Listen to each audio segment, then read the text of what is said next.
بجائے اس کے کہ وہ خاتون ڈرامہ رچا رہی تھی، شام 5 بجے تک عدالت میں بیٹھی رہی، میں نے بذات خود جا کے ان سے کہا کہ میڈم میں آپ سے بات کرنا چاہتی ہوں، آپ کا انٹرویو لینا چاہتی ہوں، تو اس خاتون نے انتہائی بدتمیزی سے مجھے جھڑک کے بھگا دیا، اور انہوں نے انٹرویو دیا تو صرف اور صرف سوشل میڈیا گینگ کے جو ممبران ہیں، جو رات کو منڈی سے جا کے بیٹھتے ہیں، ان میں ایک اہم ممبر جو کراچی سے جرنلسٹ ہیں، کورٹ رپورٹر ہیں، صرف ان کو انٹرویو دیا۔ تو یہ بات بھی آپ سوچ سکتے ہیں کہ ان کو انٹرویو دینے کا مقصد کیا ہے۔ خاتون یہاں سے چلی جاتی ہیں اور جناب اگلے دن وہ پھر آتی ہیں اور تماشا رچاتی ہیں اور نیچے بیٹھ جاتی ہیں، اور پھر صلاح الدین پنور صاحب جو ہے کچھ کیسز سنے بنا ہی جو ہے اپنی عزت بچا کے چلے جاتے ہیں، اور وہ خاتون جس کو پولیس والے باہر گھسیٹ کے نکالتے ہیں تو وہ فرماتی ہے میں اپنے کپڑے اتار لوں گی۔ ذرا سوچنے کی بات ہے کہ 18 گریڈ کی انتہائی قابل پڑھی لکھی عورت ایسا کیسے کر سکتی ہے کہ وہ باہر کا جو ہے عدالت میں کہے کہ میں اپنے کپڑے اتار لوں۔ یہ تو کوئی انتہائی پستی میں گری ہوئی عورت، جس کے پاس کوئی دلائل نہ ہو، جس کے پاس کوئی تعلیم نہ ہو، جس کا کوئی معاشرے میں مقام مرتبہ نہ ہو، جو بیچاری کوئی بالکل ہی گری ہوئی بالکل گراس روٹ لیول کی ہو، جس کا کوئی مقام مرتبہ نہ ہو، شاید وہ بھی یہ کام نہ کرے، وہ بھی اپنی عزت کا پاس کرے گی۔ اور یہ تو انتہائی پڑھی لکھی قابل ترین عورت ہے، اور ان کا ایک نام ہے، مقام ہے، نہ جانے کیوں انہوں نے یہ سب کیا، یا تو قائد اعظم زندہ باد۔ خیر،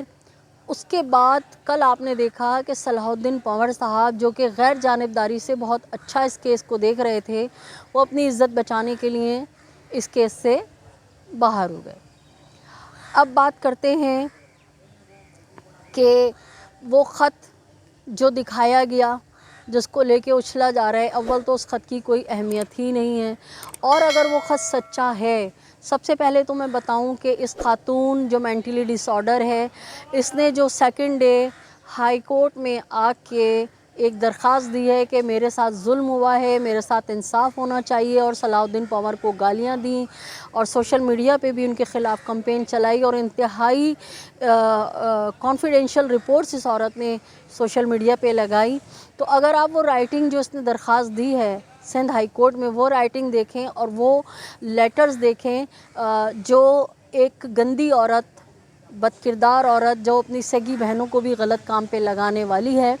اور ایک منڈی سجا کے بیٹھتی ہے، تماشا لگاتی ہے، اس عورت نے جس خط کو لے کے وہ اچھل رہی ہے، اس کی رائٹنگ آپ دیکھیں تو ڈاکٹر فاطمہ کی رائٹنگ اور وہ رائٹنگ سیم ہے۔ اور دوسری بات یہ ہے کہ میرا مطالبہ ہے ایک ایز اے شہری پاکستان کی اور جرنلسٹ، میں کہتی ہوں کہ جس طرح سے ڈاکٹر فاطمہ نے مہدی کاظمی صاحب پہ الزام لگایا کہ انہوں نے مہدی ہونے کا اعلان کیا ہے، اگر تو یہ ثابت کر سکتی ہیں تو ٹھیک، نہیں تو اس اعلان کرنے پر، اور وہ گندی عورت جس نے یہ سب کچھ اپنی کمیونٹی پہ لگایا، اور جس طرح سے یہ شیلٹر ہوم سے خط کی بات کر رہے ہیں، تو میرا مطالبہ ہے کہ ان دونوں عورتوں کو گرفتار کیا جائے اور ان کو زمین میں گاڑ کے سنسار کیا جائے کہ یہ انتہائی جھوٹی، مکار، فسادی عورتیں ہیں جو معاشرے میں مذہبی جو ہے فساد پھیلانا چاہتی ہیں، جو ہماری بچیوں کو ورغلا کر غلط کاموں پہ ڈالنا چاہتی ہیں۔ تو ان دو عورتوں کو جو ہے سخت تادیبی ان کے خلاف کارروائی ہونی چاہیے، یا تو یہ اپنے جو دعوے ہیں، جو یہ کہتی ہیں ان کو ثابت کریں، نہیں تو پھر ان کو سخت سے سخت سزا دی جائے۔ دوسری بات میں توجہ دلانا چاہوں گی آئی جی سندھ صاحب کو اپنے اس ولاگ کے ذریعے کہ آپ کہاں سو رہے ہیں، کیا آپ کے پاس وجوہات ہیں، کون سا دباؤ ہے کہ اب تک 6 کلپرٹس جن کو ٹرائل کورٹ نے وارنٹ گرفتاری جاری کیے ہیں نان بیلیبل، آپ ان کو کیوں نہیں گرفتار کر کے لا رہے؟ اور جبران ناصر صاحب سے بھی التجا کروں گی کہ جبران ناصر صاحب اس طرف بھی توجہ دیجیے۔ اور دوسری جانب چائلڈ پروٹیکشن کے جو جج صاحبہ ہیں، جنہوں نے کہا تھا کہ اللہ ہدایت دے ان لوگوں کو جو کم سن معصوم بچیوں کو ورغلا کے لے جاتے ہیں، تو آپ دیکھیں کہ انہوں نے بھی اس گینگ سے ڈر کے کوئی اسٹینڈ نہیں لیا اور مہدی کاظمی صاحب کو انصاف نہیں دیا، یہ چاہتے ہوئے بھی، جانتے ہوئے بھی کہ کچھ لوگ ہیں جو بچیوں کو ورغلا کے بہکا کے لے جاتے ہیں، اور انہوں نے صرف مہدی کاظمی صاحب کو مہینے میں 2 بار ملاقات کا جو ہے اختیار دیا۔ کل بہت زبردست سین تھا اس وقت جب کمرہ عدالت میں ظہیر صاحب آئے ہیں بڑے سوٹڈ بوٹڈ تیار ہو کے، اور وہ سمجھ رہے تھے کہ صلاح الدین پنور جو ہیں وہ مجھے اجازت دیں گے اور میں سیدھا ہائی کورٹ سے چائلڈ پروٹیکشن جاؤں گا اور مغوی بچی کو جو ہے بلیک میل کروں گا، ڈراؤں گا، دھمکاؤں گا اور اس سے اپنے حق میں بیانات لوں گا، لیکن حسرت ان غنچوں پہ ہے جو بن کھلے ہی مرجھا گئے، اور کہنا چاہیے دل کے ارماں آنسوؤں میں بہہ گئے۔ تو کل بڑا زبردست سین تھا۔ بے شک صلاح الدین پنور صاحب نے اپنی عزت بچائی اور ان گندے لوگوں سے دور ہو گئے، کیونکہ کمرہ عدالت میں جو ہے ان کے ساتھ بدتمیزی کی گئی۔ لیکن مجھے شدید حیرت اس بات کی ہے کہ پہلے دن بھی اس عورت نے اتنی بدتمیزی کی اور سیکنڈ ڈے بھی کی، جسٹس صلاح الدین پنور نے اس عورت کو گرفتار کرنے کے احکامات کیوں نہیں دیے؟ کیا وجوہات تھی، کیا دباؤ ہے؟ تو اس سے مجھے پھر یہی اندازہ ہوتا ہے کہ یہ جو جج ہیں یہ بھی کہیں نہ کہیں اس پریشر کا شکار ہیں۔ یہ گینگ جو ہے انٹرنیشنل گینگ، اس نے اتنا زیادہ ان کو انڈر پریشر کیا ہوا ہے کہ یہ لوگ چاہتے ہوئے بھی ان کے خلاف کوئی کارروائی نہیں کر رہے۔ جس طرح ہم نے آپ کو پہلے بھی بتایا تھا کہ الیاس میمن کی عدالت میں عامر نیاز بھدیرہ کے موبائل کو کاغذوں کے نیچے چھپا کے اور جو ہے جبران ناصر کے جو دلائل تھے، وہ آرگومنٹس جو تھے وہ کسی کو سنائے جا رہے تھے، اور الیاس میمن صاحب کو چاہیے تھا کہ وہ موبائل اپنے قبضے میں رکھتے اور اس کو فرانزک کراتے اور چیک کرتے کہ کس کو جو ہے سنا رہے ہیں۔ الیاس میمن صاحب نے بچوں کی طرح جیسے کہتے ہیں نا ہپ ہپ ہپ ایسے ڈانٹنا کہ خبردار آئندہ کوئی بات کی تو ان کو چھوڑ دیا۔ کیوں نہیں آپ نے ایکشن لیا؟ آپ صحافیوں کو تو اندر آنے نہیں دیتے۔ خیر جناب، پھر کل اسی طرح ہم 2 دن سے تماشا دیکھتے رہے کہ جسٹس صلاح الدین پنور کے خلاف جو ہے کمرہ عدالت میں سینکڑوں لوگوں کے سامنے، مطلب درجنوں لوگ ہوتے ہیں کمرہ عدالت کے اندر، ان کے سامنے آ کے یہ بی بی نے جو ہے صلاح الدین پنور کا نام لے لے کے ان کی بے عزتی کی، ان کو بولا تم جو ہے مہدی کاظمی کے آدمی ہو، تو مہدی کاظمی سے ملے ہوئے ہو۔ لیکن افسوس، صد افسوس کہ صلاح الدین پنور صاحب نے اس عورت کے خلاف کوئی ایکشن نہیں لیا، جبکہ لینا چاہتے تو ان کو اختیار تھا اور سختی سے اور تادیبی کارروائی اس عورت کے خلاف ہونی چاہیے تھی۔ پھر ہم نے یہ دیکھا کہ جس طرح سے ملزم ظہیر کی جب ضمانت کینسل ہوئی اور اس کو جیل کسٹڈی کیا گیا تو اس کے ہی 2-3 گھنٹے بعد ہی وکلا نے آ کے جسٹس جناب الیاس میمن صاحب سے بدتمیزی کی اور سیٹسفائی کاپی کے لیے ضد کی، اور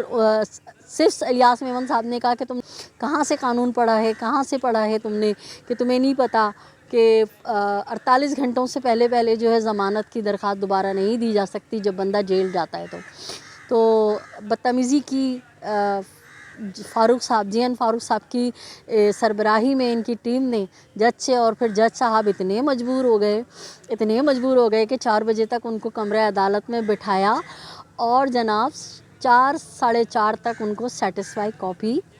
حوالے کر دی۔ تو یہ گینگ ہے، بین الاقوامی گینگ ہے۔ ہم نے آپ کو ہمیشہ کہا، ہمیشہ آپ کو بتایا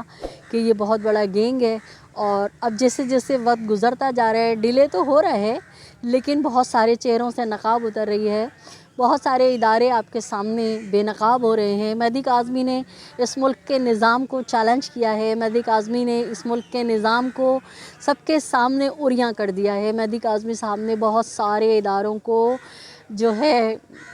بے نقاب کر دیا ہے، اور آپ دیکھیں کہ کتنی ڈھٹائی، کتنی بے شرمی سے ہماری سندھ پولیس جو ہے اب تک ہاتھ پہ ہاتھ رکھ کے بیٹھی ہے۔ ایک طرف آئی جی سندھ صاحب فرما رہے ہیں کہ ہم عدالت کے پابند ہیں، اور دوسری طرف عدالت نے 4 مرتبہ نان بیلیبل وارنٹ گرفتاری جاری کیے ہیں، لیکن ملزمان کو گرفتار نہیں کیا جا رہا۔ تو جناب یہی آپ سے باتیں کرنی تھی۔ اپنے کان، اپنے آنکھیں کھلی رکھیے، دیکھتے رہیے یہ گینگ جو ہے کتنا طاقتور ہے، لیکن ہمارا ایمان ہے کہ گینگ کتنا ہی طاقتور کیوں نہ ہو، اللہ کی قدرت، اللہ کی طاقت سے بڑی طاقت نہیں ہے۔ جب شداد، نمرود اور فرعون نہ رہے تو یہ زنیرہ گینگ کیا بیچتا ہے؟ ظہیر گینگ کیا بیچتا ہے. اللہ کی پکڑ میں بھی آئیں گے اور دنیا میں بھی ان کو ذلیل و خوار ہونا پڑے گا جس طرح سے یہ ہوتے جا رہے ہیں. میں آخری بار ایک بار اور یہ کہوں گی کہ جس طرح سے یہ دھڑلے سے کہہ رہی ہے خاتون کہ یہ خط جو ہے مغوی کمسن بچی نے بھیجا ہے، تو اس عورت کو گرفتار کر کے پوچھا جائے کہ تمہاری رسائی شیلٹر ہوم تک کیسے ہوئی، کس نے اس بچی کو پیپر پین دیے اتنے بڑے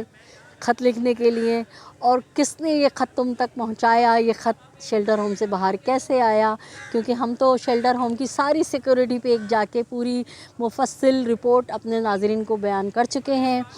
اور ہماری وہاں کے پولیس والوں سے بات ہوئی تھی. تو جب ہم ایز اے جرنلسٹ ہماری رسائی نہیں ہے تو ان کی رسائی لاہور میں بیٹھ کے کراچی تک کیسے ہو گئی. تو ہمارے اداروں کو چاہیے اور جبران ناصر صاحب اور مہدی کاظمی صاحب کو چاہیے کہ اس نقطے کو اٹھائیں کہ اگر یہ خط وہاں سے ملا ہے تو تم تک کیسے پہنچا، اس کو کاغذ قلم کس نے دیا، یہ خط باہر کیسے آیا. تو جو بھی لوگوں کو اگر سچائی سے اس کی تحقیقات کریں تو معاملہ سامنے آ جائے گا. اور یہ جھوٹی عورت ہے، یہ شیلٹر ہوم والوں کو بھی متنازع بنا رہی ہے، اور اس کا انجام بہت برا ہوگا، وقت دکھائے گا. کیونکہ اس کے پاپوں کا گڑھا جو ہے وہ حلق تک،